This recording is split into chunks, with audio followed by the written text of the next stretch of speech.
તો પાટણમાં એટલે કે હાલમાં પાટણમાં પિત્તંબર તળાવે ઠાકોરના 150 જેટલા ઘર તોડવાની નોટિસ આવી ગઈ છે।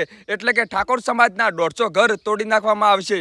તો હાલમાં અર્જુન ઠાકોર, પ્રકાશ સોલંકી, એસએમ ઠાકોર અત્યારે શું બોલી રહ્યા છે તો તમે ધ્યાનથી જુઓ। જે બોલી રહ્યા છે તે સારા માટે જ બોલી રહ્યા છે કે આ ઠાકોરો એકતા થાઓ। નમસ્કાર બધાને, જય બાબારી, જય રામાધણી। મિત્રો, બધાને ખાસ જણાવવું છે કે જે પાટણની અંદર હાલ પીતાંબર તળાવે ઠાકોર સમાજના 150 ઘર પડવાની નોટિસ મળી છે, પડવા જઈ રહ્યા છે। ત્યાં આપણા ઠાકોર સમાજના આજે આગેવાનો છે એમને ખાસ કહેવું છે કે ત્યાં તમે ચમ જાતા નહીં। એ ઘર પડવા જઈ રહ્યા છે ત્યાં જાતા તમને કોઈની શરમ આવે છે? તમારે કોઈની લાજ કાઢવી પડે છે કે પછી તમને કોઈની બીક લાગે છે? કારણ કે સમાજમાં જ્યારે કોઈ અવસરમાં નાના મોટું કોઈ ડીજે વગાડી નાખે, કોઈ ભૂલ કરે તો તમે ફટાફટ રાતોરાત મિટિંગ કરી નાખો છો, એમને સમાજ બહાર મોકલી દો છો, સમાજના ભાગલા પાડો છો, સમાજની અંદર વેર વિખેર કરાવો છો।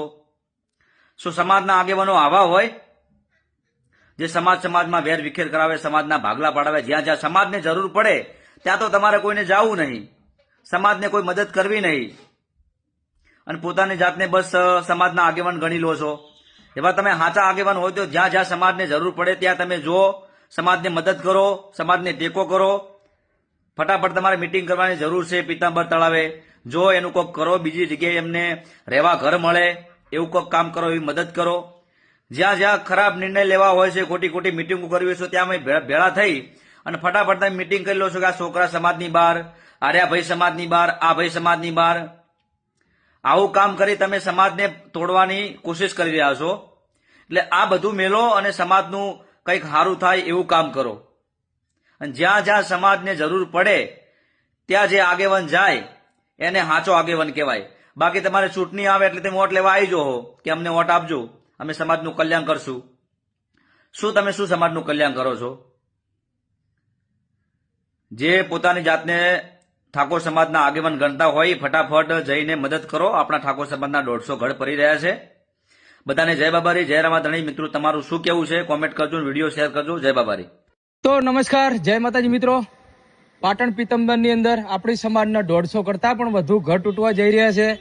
એના અનુસંધાનમાં એક મિટિંગ પણ હતી, ત્યાં આવ્યો હતો, પણ અમુક કારણોસર આપણે સ્ટેજ ઉપર નથી પહોંચી શક્યા। ભાઈ, ઘર તૂટે એના માટે બસ એના માટે ખાલી એટલું કેવું છે કે ભાઈ અમે ભુવાઓનો વિરોધ કર્યો એટલી ઘડા તમને ખોટા લાગ્યા, કશો વાંધો ને માની લીધું। કોઈ પોલિટિક્સ વિવાદમાં અમે પડ્યા હોય કે કોઈ વ્યક્તિગત વિવાદમાં પડ્યા હોય ત્યાં સુધી અમને બધાએ ખોટા ગણ્યા હોય તો એ પણ અમે માની લેવા તૈયાર છીએ। પણ જયારે સમાજની હારે કોઈ પણ પ્રકારનો અન્યાય થાય ત્યારે તો બધા એક થો। એટલે ભાઈ જે લોકો મિટિંગમાં ના જ્યાં હોય કે ભાઈ કોઈ સમાજને સપોર્ટ ના કર્યો હોય, થોડો ઘણો સપોર્ટ કરી લેજો। કેટલા ઠાકોરો છે કોમેન્ટ પણ કરી લેજો। અને હા, ખાસ વાત તો એ કેવી હતી કે ભાઈ અંદર વિવાદ કરો એના કરતા જયારે આપણી સમાજની હારે કોઈ અન્યાય થાય ત્યારે બધા ભેગા થઈને મિટિંગ કરો તો કોઈનું સારું થાય। અને આવા સમયની અંદર ભાઈ વાદ વિવાદ ભૂલી જવો પડે। જય માતાજી। જય માતાજી।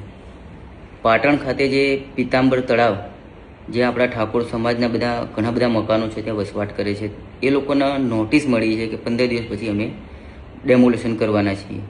તો આપણે સમાજના આગેવાનોની એવી જવાબદારી બને છે કે ડેમોલેશન થયા પહેલાં આ લોકોને મકાન સામે મકાન અને વૈકલ્પિક સુવિધા આપણે અપાવી શકીએ।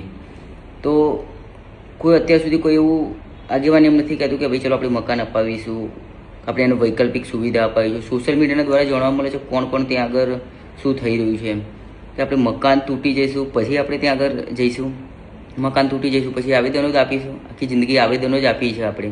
એટલે આવેદનો આપ્યા કરતાં પહેલાં આપણે ભાજપ અને કોંગ્રેસમાં જે બી આપણા આગેવાનો રહ્યા એ પક્ષ છોડીને એક સમાજ જોડે ઊભા રહે અને સમાજની એવી રજૂઆત કરે સરકારશ્રી દ્વારા કે અમને અમારા સમાજને મકાન સામે મકાન અને વૈકલ્પિક સુવિધા આપો અને પછી તમે મકાન ત્યાં તોડો। એટલે આપણી આટલી એક ફરજ બને છે, જો આપણે આવું નહીં કરી શકીએ તો મતલબ બધી જગ્યાએ ઘણી જગ્યાએ આપણા સમાજને ટાર્ગેટ થતા હોય છે મકાનો, તો આપણે એક ફરજ બને છે કે આપણે બધા એક મંચ ઉપર ઊભા રહીને એ લોકોને આપણે ન્યાય અપાવી શકીએ। જય માતાજી। ચમ જાતા નહીં? એ ઘર પડવા જઈ રહ્યા છે ત્યાં જાતા તમને કોઈની શરમ આવે છે? તમારે કોઈની લાજ કાઢવી પડે છે કે પછી તમને કોઈની બીક લાગે છે? કારણ કે સમાજમાં જ્યારે કોઈ અવસરમાં નાના મોટું કોઈ ડીજે વગાડી નોખે, કોઈ ભૂલ કરે, તો તમે ફટાફટ રાતોરાત મિટિંગ કરી નાખો છો, એમને સમાજ બહાર મોકલી દો છો, સમાજના ભાગલા પાડો છો, સમાજની અંદર વેર વિખેર કરાવો છો. શું સમાજના આગેવાનો આવા હોય જે સમાજમાં વેર વિખેર કરાવે, સમાજના ભાગલા પાડાવે? જ્યાં જ્યાં સમાજને જરૂર પડે ત્યાં તો તમારે કોઈને જાવું નહીં, સમાજને કોઈ મદદ કરવી નહીં, અને પોતાની જાતને બસ સમાજના આગેવાન ગણી લો છો. એવા તમે સાચા આગેવાન હોય તો જ્યાં જ્યાં સમાજને જરૂર પડે ત્યાં તમે જો સમાજને મદદ કરો, સમાજને ટેકો કરો. ફટાફટ તમારે મિટિંગ કરવાની જરૂર છે પીતાંબર તળાવે. જો એનું કોઈક કરો, બીજી જગ્યાએ એમને રહેવા ઘર મળે એવું કોઈક કામ કરો, એવી મદદ કરો. જ્યાં જ્યાં ખરાબ નિર્ણય લેવા હોય છે, ખોટી ખોટી મિટિંગો કરવી છે, ત્યાં અમે ભેળા થઈ અને ફટાફટ તમે મિટિંગ કરી લો છો કે આ છોકરા સમાજની બહાર, આર્યા ભાઈ સમાજની બહાર, આ ભાઈ સમાજની બહાર. આવું કામ કરી તમે સમાજને તોડવાની કોશિશ કરી રહ્યા છો. એટલે આ બધું મેલો અને સમાજનું કંઈક સારું થાય એવું કામ કરો.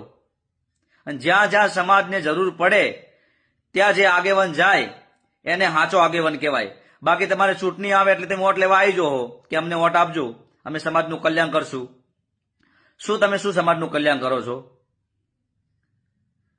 જે પોતાની જાતને ઠાકોર સમાજના આગેવાન ગણતા હોય ફટાફટ જઈને મદદ કરો. આપણા ઠાકોર સમાજના 150 ઘર પડી રહ્યા છે.